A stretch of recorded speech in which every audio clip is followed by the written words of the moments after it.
खबर शामिल करते हैं साहिवाल से। हमारे डिविजनल ब्यूरो चीफ मोहम्मद रही राव की रिपोर्ट के मुताबिक साहिवाल टीचिंग अस्पताल में साइकिल स्टैंड माफिया बेलगाम हो गया। मुतअद्दिद शिकायत के बावजूद भी आला हकाम के सर पर जूं नहीं रेंगी।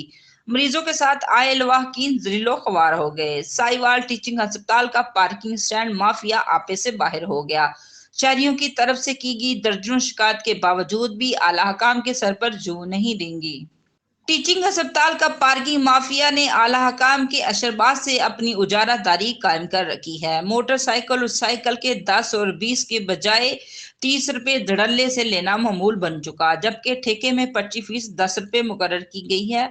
मगर आला अफसरान की अशरबाज से पार्किंग स्टैंड माफिया धड़ल्ले से मोटरसाइकिल के 30 तक वसूल कर रहे हैं और कारों से तो 50 से 100 तक वसूल किए जाते हैं। मुतअद्दिद बार शहरियों और स्टैंड माफिया में तनाजा मार्केटाई तक पहुंच जाता है। अस्पताल इंतजामिया की अशरबाद और पुश्त पनाही के बगैर ये सब कुछ मुमकिन ना है। शहरियों ने वजीर आला पंजाब, सेक्रेटरी हेल्थ और कमीशन साहिवाल से नोटिस लेकर रिलीफ फराहम करने का मुतालबा कर दिया है।